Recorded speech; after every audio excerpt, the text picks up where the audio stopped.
Mitch McConnell escorted away from cameras after freezing during a news conferencea a few minutes later. The Senate Minority Leader walked back to the news conference by himself. Washington Senate Minority Leader Mitch McConnell suddenly stopped speaking during a weekly Republican leadership news conference Wednesday afternoon, appearing to freeze, and then went silent and was walked away. McConnell, RK, had been making his opening remarks about an annual defense policy bill when he stopped talking. He was silent for 19 seconds. His Republican colleagues asked whether he was okay. And a top McConnell deputy, Sen. John Barrasso of Wyoming, a physician, escorted McConnell, 81, away from the cameras and reporters. Sen. Joni Ernst of Iowa made a hand gesture that initially appeared to resemble the sign of the cross. Her office later clarified that she was motioning for Senate Minority Whip John Thune of South Dakota.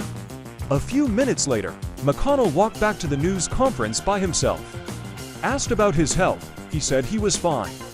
Asked whether he is fully able to do his job, he said, yeah. Asked about the episode, an aide pointed to McConnell saying, I'm fine, but the aide added that McConnell felt lightheaded and stepped away for a moment. He came back to handle Q&A, which as everyone observed was sharp, the aide said. McConnell spoke to reporters briefly Wednesday night as he left the Capitol and said, the president called to check on me.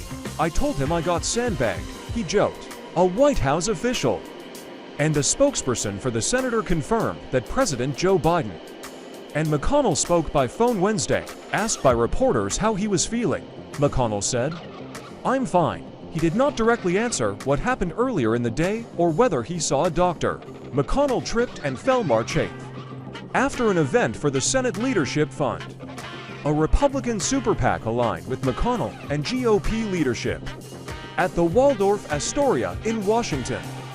He was hospitalized with a concussion and a minor rib fracture and was discharged March 13th before he entered rehab. He didn't return to the Senate, however, until mid-April. House Speaker Kevin McCarthy, R. told NBC News on Wednesday that he met with McConnell after the Senate GOP Leadership News Conference for a regularly scheduled meeting. To catch up on both houses, he was good, McCarthy said. There was no concerns about his health in the meeting. McConnell has served in the Senate since 1985. He isn't up for re-election until the 2026 midterm elections.